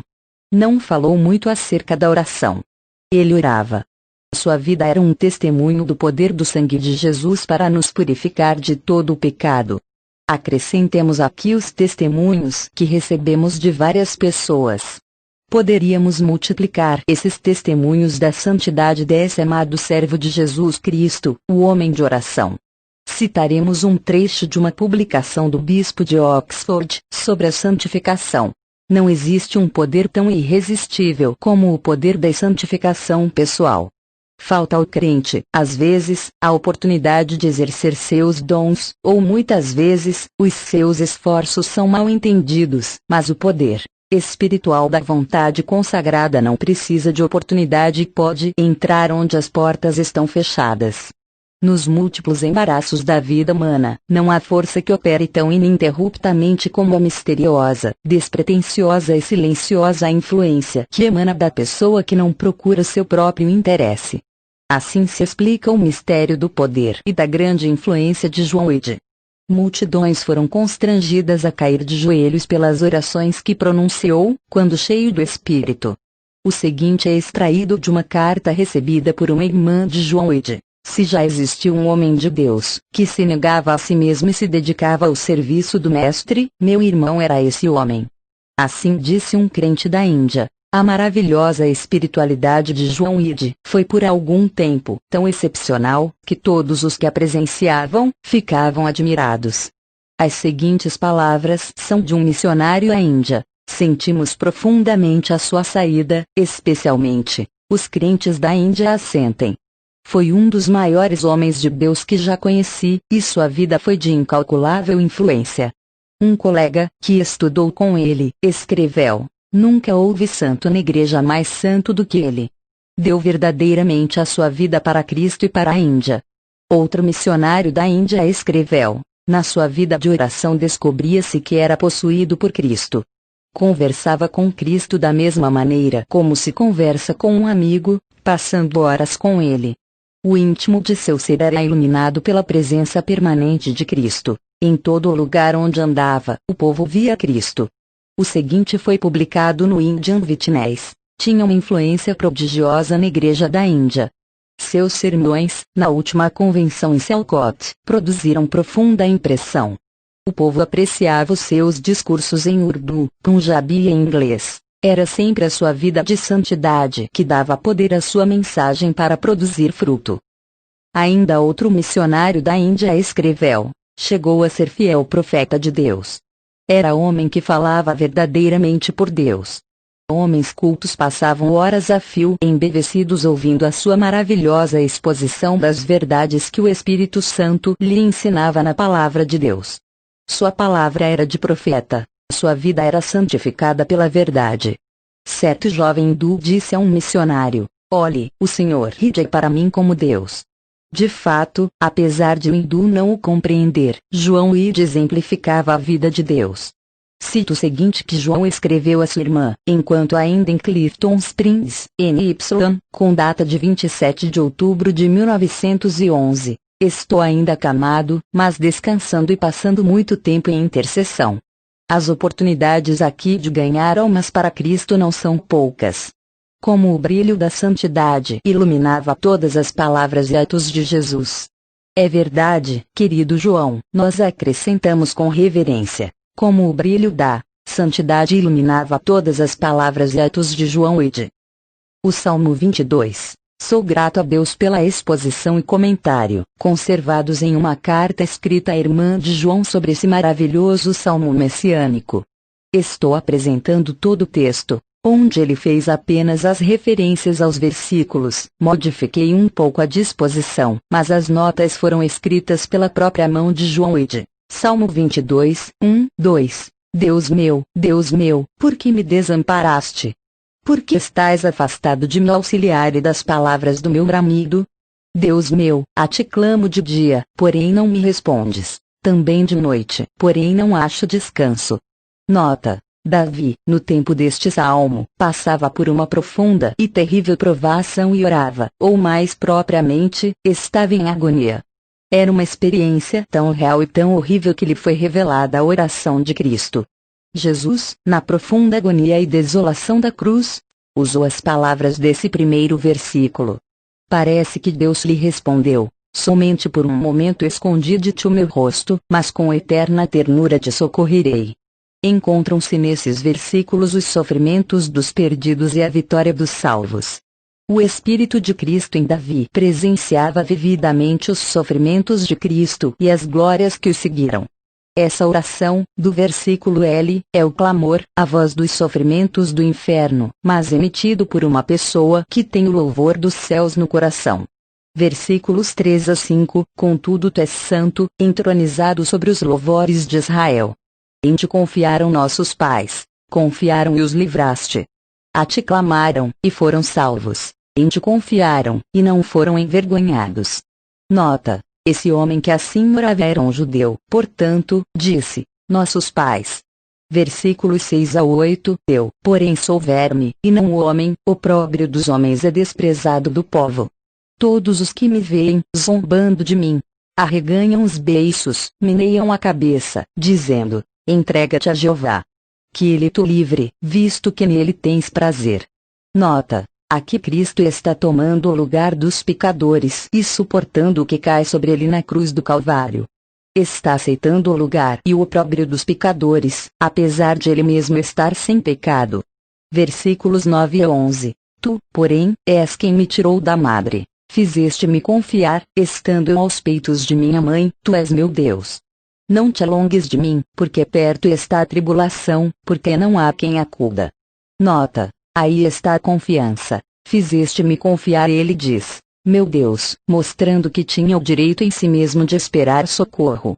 Não rogava misericórdia, somente socorro, sendo Cristo sem pecado, merecia o socorro. Contudo, nos seus mais tremendos sofrimentos não há quem acuda.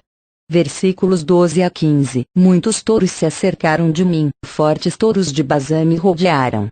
Abrem contra mim as suas bocas, como um leão que despedaça e que ruge. Como água estou derramado, e todos os meus ossos estão desconjuntados. O meu coração é como cera, derreteu-se no meio das minhas entranhas. Está ressequido, como um caco, o meu vigor, e a minha língua se me pega ao paladar, e pões-me no pó da morte. Nota: Cristo, cercado de inimigos e dos mais ferozes adversários, levado até o pó da morte, ainda não havia quem acusasse e Deus se tornara como seu adversário. Todavia foi do agrado de Jeová esmagá-lo. Deu-lhe enfermidades e 53, 10. Versículos 16 a 18. Portanto cães me cercaram, a assembleia de malfeitores me rodeou, transpassaram-me as mãos e os pés. Posso contar todos os meus ossos, eles me estão encarando e mirando. Repartem entre si os meus vestidos, e deitam sorte sobre a minha vestidura. Nota: como é vivida essa descrição da cruz. Posso contar todos os meus ossos. Isso se refere a um período de 3 anos, ou mesmo a sua vida inteira, mas especialmente aos 3 anos de tristeza pelo nosso pecado, pelo meu pecado. 3 anos de vigilância em oração com jejum, às vezes noites inteiras, aos dias e noites de trabalho, ensinando, curando, pregando, e refere-se à mágoa que sentia ao presenciar o pecado e o seu domínio e ruína, ao presenciar a fraqueza e os pecados dos próprios discípulos de Deus. Eles estão me encarando e mirando. Descreve a alma humana, sentindo seus pecados e escondendo-se do olhar dos homens. Descreve os insultos lançados sobre ele cujo peso somente os verdadeiramente puros e santos podem sentir. Descreve, também, o pasmo, como muitos pasmaram à vista dele tão desfigurado estava o seu aspecto que não era o de um homem, e a sua figura não era a dos filhos dos homens e 52, 14. Ficaram atônitos, estava tão emagrecido e acabado. Nisso se descobre a mágoa que sentia por causa do pecado. Quem se entristece como eu me entristeço? Oh! Tu, varão de dores. Versículos 19 a 21. Tu, porém, Jeová, não te afastes. Socorro meu, dá-te pressa em me ajudar. Livra da espada a minha vida, do poder do cão, a minha predileta. Salva-me da boca do leão, sim dos chifres dos bois bravios. Tu me respondeste. Nota: novamente clama pedindo socorro, sem ninguém atender. Contudo, pela fé foi ouvido. Tu me respondeste. Está consumado, nas tuas mãos entrego o meu espírito. Assim terminaram essas maravilhosas notas, mas ele ainda diz que nos versículos restantes, os 23 a 31, são reveladas as glórias que o seguiram. Deus abençoou maravilhosamente essas palavras para transmitir-me uma nova visão do Cordeiro morto desde a fundação do mundo, o qual é digno de receber o poder, e a riqueza, e a sabedoria, e a força, e a honra, e a glória e a bênção. Ap 5:12. Mas ainda parece-me que não há outros escritos que revelam tanto a aparência desse amado irmão. Para mim, João Ide nessas notas, sem pensar em tal coisa, nos deu um retrato de João Ide. 4 doenças e vitórias. Calcutá e o médico. João Ide era apenas um homem entre muitos que expuseram suas vidas em prol do serviço de Deus. Quando Neemias foi prevenido da conspiração de Sambalá e Tobias e aconselhado a entrar na casa de Deus e fechar as portas, respondeu: porventura um homem como eu há de fugir? E quem há que, sendo tal como eu, entrará no templo e viverá? Não entrarei. Acerca de Jesus está escrito: estando para se completarem os dias em que devia ser recebido no céu, manifestou a firme resolução de ir a Jerusalém. LC 9:51. David Moody, na última viagem à Inglaterra, sofria do coração. Consultou um médico eminente e foi informado de que seu excessivo labor lhe encurtava a vida. Estava matando-se a si mesmo. Resolveu não se esforçar tanto. Ao regressar à América, uma tempestade horrenda avariou o navio em que viajava. O navio, o Spray, ficou parcialmente submerso nas águas e os passageiros aflitíssimos recorreram ao Sr. Moody. O fiel servo de Deus orava. Prometeu ao Senhor que se o salvasse do tremendo sinistro nunca diminuiria os esforços para ganhar almas. Não muito depois da sua experiência no mar, realizou-se a Exposição Mundial em Chicago. Moody juntou o maior grupo, talvez, de pregadores, evangelistas, obreiros e cantores que jamais trabalharam juntos em tal obra. Utilizaram-se de salões, armazéns, teatros, igrejas e mesmo tendas de circo. Fizeram magnífica campanha, e Moody trabalhou tanto como nos tempos do seu vigor físico. Alguns meses depois, em Kansas City, enquanto pregava com todas as forças, o coração do grande evangelista falhou, sua voz calou. Findara sua obra na terra. Alguns dias depois, em Northfield, ele foi reunir-se ao grupo dos heróis que não consideravam a sua vida como coisa de valor para si mesmos, a fim de ganharem almas preciosas para Jesus. Um amigo de João Ide, que vive em Calcutá e que sabe o que é ser desprezado e rejeitado dos homens, dá o seguinte testemunho acerca da vida de oração de Ide. Lembro-me de ouvir W.T. relatar como o nosso querido passou 30 dias e 30 noites em oração, pedindo pela grande convenção em Selcott. Fiquei profundamente impressionado, especialmente por causa do grande contraste entre a sua vida de oração e a minha nesse tempo. Depois, quando havia oportunidade, insisti com Turner para que me contasse mais detalhadamente o que acontecera. Turner, que permanecera 21 dias com os dois em oração, disse-me: não posso contar essas coisas, nós vivemos com Deus no monte. Logo após a convenção em Selcott em 1910, João Ide pregou durante uma série de conferências em Calcutá. Seu amigo nessa cidade escreveu: passou 15 dias conosco e durante todo o tempo estava com febre. Contudo se esforçou, dia após dia, e Deus nos falava, apesar de Ide sentir-se doente. Eu, também, estive doente durante alguns dias, com dores pulmonares que me impediam de dormir. Passando a noite acordado, notei que João Ide se levantava e acendia a luz do seu quarto à meia-noite, às 2 horas, às 4 horas, e outra vez às 5. Assim fiquei sabendo que, apesar das vigílias durante a noite e a sua doença, iniciava o dia 5. Jamais esquecerei as lições que aprendi nessa época. Sempre procurei fugir às noites de oração, achando-me muito cansado à hora de dormir. Nunca pedi a Deus o privilégio de permanecer diante dele durante a noite. Mas nessa noite fui constrangido a pedir essa bênção. A dor que me impedia de dormir tornou-se em gozo e louvor ao entrar em um novo ministério que me foi descoberto, o de orar durante a noite com outros fiéis servos do Senhor. Ao desaparecer a dor pulmonar, o sono veio e com ele o receio de dormir e perder a comunhão com Deus. E orei: Senhor, desperta-me à hora certa, e 54. Primeiro foi às 2 horas e depois às 4, quase sem variação. Às 5 horas da manhã eu ouvia um sacerdote maometano chamar, com voz retumbante e melodiosa, para as orações na mesquita que ficava perto. Regozijava-me todas as manhãs ao lembrar-me de que estava levantando 1 hora antes dele. Mas João Ide continuava a piorar de saúde e o tempo da convenção se aproximava. Persuadi-o a ir comigo a um médico. Na manhã seguinte o médico disse: o coração está em terríveis condições. Nunca encontrei um caso como este. Está deslocado da posição normal no lado esquerdo e passou para o lado direito. O Sr. Ide esforçou-se tanto que agora deve ficar em descanso meses e meses para que o coração possa voltar ao lugar. Que é que o Senhor fez para chegar a essa situação? O querido Ide não respondeu, apenas sorriu. Mas, nós que o conhecemos, soubemos responder. Foi sua vida de incessante oração dia e noite, lutando em oração, com lágrimas, pelos seus filhos na fé, pelos companheiros de lutas, pelos amigos e pela igreja na Índia. Essa mesma pessoa escreveu como Deus a ensinou a viver uma vida de oração, seguindo o exemplo de João Ide, e como foi levado a participar também dos sofrimentos de Cristo, mais e mais profundamente, até chegar ao Getsemane, onde parecia que tivesse de, sozinho, pisar o lagar da ira de Deus contra o pecado. Com zelo anela por nós o Espírito TG 4:5. É o seu anelo mais ardente que vivamos uma vida de comunhão com Ele. Movido por esse ardente desejo, ele se levanta cedo, procurando a comunhão com os homens, batendo sem ser solicitado ou convidado, e 54.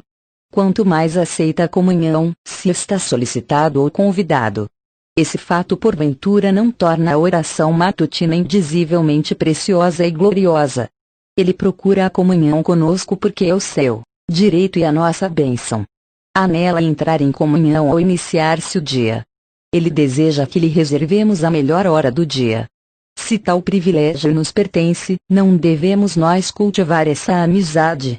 Do mesmo modo Jesus, se lhe abrirmos o coração, ele nos vivificará e nos revestirá de poder. Lembremo-nos do Getsemane. O apelo que o Senhor fez aos discípulos, na hora da sua maior crise foi: nem ao menos 1 hora pudestes vigiar comigo?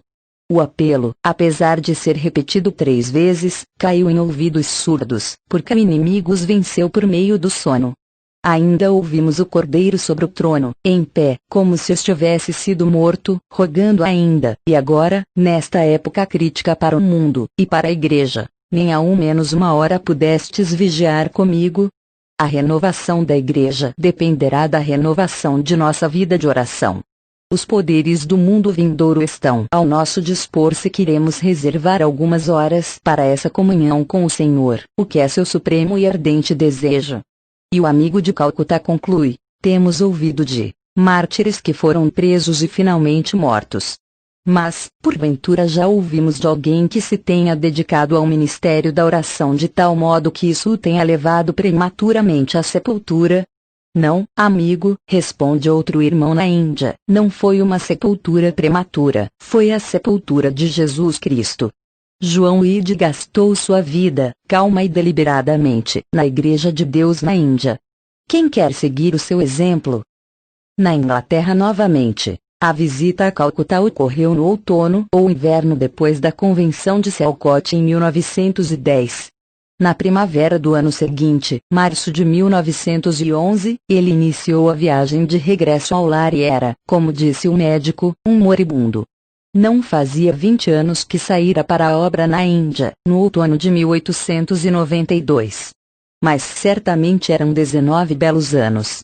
Ao chegar a Gales, soube que o Dr. J. Wilbur Chapman e o Sr. Carlos M. Alexander, em viagem evangelística pelo mundo, estavam iniciando uma campanha em Shrewsbury. João Ide, com dos amigos, assistiu ao primeiro culto.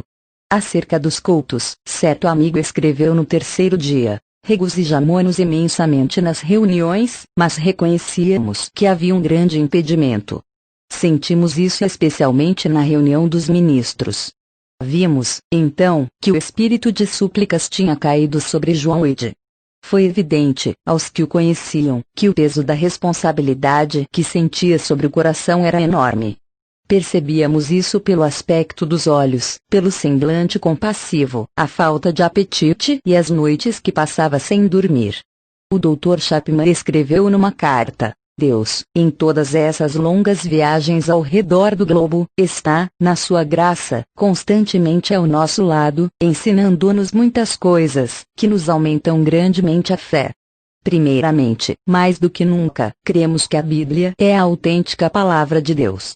Em segundo lugar, cremos na oração, também, como nunca antes. Aprendemos algumas grandes lições sobre a oração. Em certo lugar na Inglaterra os auditórios eram muito pequenos, não parecia possível obter frutos.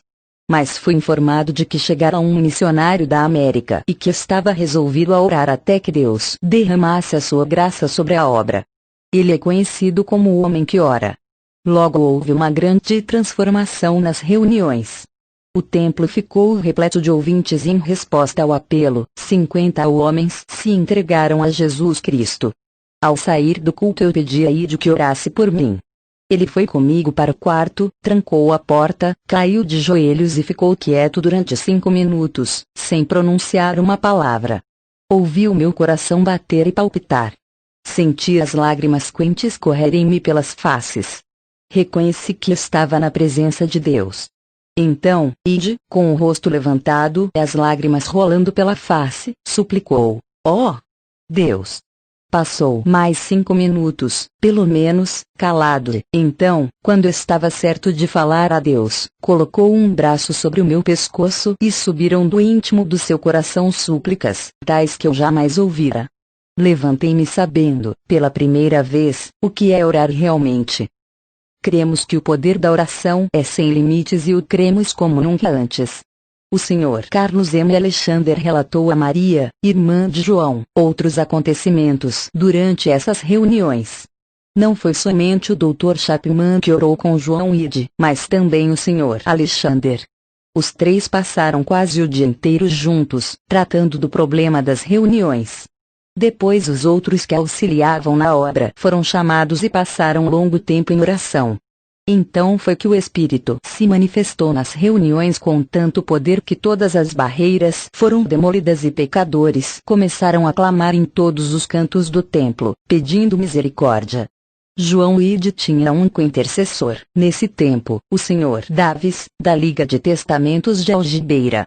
Os dois, sentindo o mesmo peso de responsabilidade da oração, tornaram-se íntimos amigos. João Ide, depois de passar 8 dias nas reuniões, voltou para visitar os amigos em Gales. Ao chegar, no dia seguinte, sentiu-se tão gravemente enfermo que quase não podia falar. Mas com um sorriso balbuciou. O peso que sentia em Shrewsbury era enorme, mas o peso que o Salvador sentiu, levou-o à sepultura. Outro escritor refere-se, também, à maneira mencionada acima, de João Ide pausar depois de enunciar uma frase nas orações, antes de exprimir outra. Escreveu ele: para orar, João Ide prefere cair prostrado, com o rosto em terra. Depois de enunciar um pedido, permanece calado alguns minutos, e então, repete-o. Depois de repeti-lo, fica novamente calado por algum tempo, antes de repeti-lo de novo. Continua assim até sentirmos que a petição penetrou cada fibra de nossa natureza e ficamos certos de que Deus já ouviu e sem dúvida responderá. Nunca me esquecerei de como orou pedindo que nós abríssemos bem a boca para que o Senhor a enchesse. 81:10. Repetiu a palavra bem dezenas de vezes, pausando longo tempo cada vez antes de repetir. Bem, Senhor. Bem. Abre bem. Bem.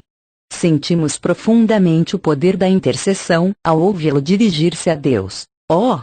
Pai, certa missionária, que trabalhara longos anos na Índia, escreveu: lembro-me de como, durante uma convenção em Jugliporé, no culto de oração ao meio-dia, ajoelhei-me ao lado de João Ide. Jamais me esquecerei de como se comoveu o meu coração ao ouvi-lo rogar: Jesus! Jesus! Jesus! Sobreveio-me um batismo de amor e poder, a minha alma foi humilhada até o pó perante o Senhor. Eu tive o bendito privilégio de ver João Ide novamente na Inglaterra, quando regressava para a América. Apesar de passar deste mundo, a sua grande influência ainda vive. Em casa, João Ide chegou a Nova York a 8 de agosto de 1911. Sofrerá uma severa dor de cabeça antes de deixar a Índia. Agravou-se a dor e foi necessário ir diretamente do navio a Clifton Springs, NY, para ser operado de um tumor maligno. O médico diagnosticou sarcoma, enfermidade que a ciência não podia curar. Recuperou-se da operação e a 19 de dezembro foi à casa de uma irmã, a esposa do professor E.H. Menzel, em Northampton, Massachusetts. Não muito depois de chegar à casa de sua irmã, começou a sentir dores nas costas. Era o terrível sarcoma de novo. João Ide faleceu em 17 de fevereiro de 1912. Seu irmão Guilherme Ide e sua irmã, Maria, levaram o corpo para Carthage, Illinois, onde se realizou o culto fúnebre na igreja em que seu pai fora pastor durante 19 anos. Tive o privilégio de assistir a esse culto e, junto ao ataúde, olhar uma vez mais para o querido rosto. O corpo emagrecera. Mas o rosto era o mesmo, mostrando os mesmos traços de paz, compaixão e firmeza, como quando o tinha visto a última vez em 1901. Era um dia nublado, gélido e tristonho no cemitério de Moss Ridge, quando o deitamos ternamente ao lado de seus pais e seu irmão Edmundo. Mas eu sei que desaparecerão as nuvens e se dissiparão o frio e o horror do túmulo e que um dia sairá esse homem de oração e louvor, na semelhança do ressuscitado Filho de Deus. Vitória. O último inimigo que será destruído é a morte. Élico 15:26. João Ide tinha enfrentado tanto esse inimigo, entrando tantas vezes na terra de ninguém para salvar os perdidos, que não se assustou ao travar a última e horrenda luta com ela, em fevereiro de 1912. Quando João Ide estava na Inglaterra, Carlos M. Alexander levou-o ao seu médico, e depois a uma consulta com 3 médicos, o seu médico se esforçou para impressionar João Ide a respeito da gravidade do seu estado. Tanto Carlos Alexander, como o médico, admiram-se ao ver a resignação de João Ide. Fazia muito tempo que não mais temia a morte, para ele, o partir e estar com Cristo seria muito melhor. Encerramos a nossa história da vida de João Ide com o trecho seguinte da pena do Dr. W. B. Anderson, presidente da mesa que fundou a Convenção em Selcott. João Ide participava grandemente dos sofrimentos da Índia e travava lutas renhidas para libertar seu povo do pecado. Aos que se mostravam ousados e valentes nessa peleja, Deus concedia maravilhosas visões de vitória. Certo dia, faz mais ou menos 4 anos, João Ide estava contando uma das suas experiências em um dia de oração que se fazia pela Índia. Estava conversando intimamente com amigos. No dia da oração, Deus me deu uma nova experiência. Parecia que eu fora elevado muito acima do conflito aqui em Punjab, de onde contemplava a grande batalha de Deus em toda a Índia e até a distante China, Japão e África. Percebi como antes achamos interesse somente em nosso próprio país e em nossa própria denominação, enquanto Deus agora une apressadamente grupo a grupo e fileira a fileira. Vi como a grande peleja se tornara uma só. Para mim esta é a grande vitória de Cristo. Não devemos ousar pelejar sem reconhecer essa grande batalha mundial em que fazemos parte. Devemos esforçar-nos ao máximo para obedecer implicitamente àquele que olha constantemente para todo o campo de batalha. É somente Ele que sabe colocar cada pessoa no lugar próprio, onde a vida de cada um será mais proveitosa. João Ide, colocado acima de todo o fragor da batalha, fitava o grande comandante a quem obedecia em tudo. Ao receber notícias na Índia segundo as quais João Ide, depois de intenso sofrimento na América, fora chamado para o lar eterno, pareceu-me que ouvi o brado de vitória ao entrar ele na presença do rei. A seguir chegou uma carta informando-nos de que ele falecera dizendo: Bol, Ismazi, que Jaú, isto é, bradai, a vitória de Jesus Cristo. Lembrei-me, ao ouvir isso, daquele tremendo período da vida do Senhor quando os seus inimigos o cercaram. O mestre reconhecia que se aproximava o tempo para dar-se a si mesmo em sacrifício. Sabia que se aproximava o momento de os discípulos abandonarem, de entrar no Getsemane e sair para o Calvário. Jesus, apesar de tudo isso, disse: Tende bom ânimo, eu tenho vencido o mundo. Em seguida, lembrei-me dos dias e das noites que João Ide passou lutando na Índia pelos escravos do pecado. Lembrei-me de como, depois de horas seguidas de agonia, costumava levantar-se, tendo os irmãos em redor, bradando: Bol, Ismazi, Kijai, até que se tornou o grande brado de guerra da igreja de Punjab. Assim como ele nos proclamou a presença do grande vencedor, devemos esforçar-nos para que ressoe por todo o mundo: Bradai, a vitória de Jesus Cristo. Agora João Ide não voltará mais às abençoadas convenções em Selcote. Outros filhos de Deus se ajuntarão nesse lugar de adoração. Outros fiéis servos presidirão as multidões que afluirão para as reuniões anuais. Mas para o nosso amado irmão Ide, o ano de 1910 foi o último em Selcote. Não sabemos por que devia ser assim. Mas apesar de contar apenas 47 anos, foi levado deste mundo. Certo é que Deus viu a carreira do querido João Ide maravilhosamente completada. 7 convenções em Selcote, 7 impressionantes anos de oração. Por certo, Deus viu a experiência e o caráter maduros de João Ide. Certamente Deus reconheceu que ele tinha frutos abundantes para depor aos pés do Senhor da Seara, pois aquele que semeia em abundância, também colherá em abundância.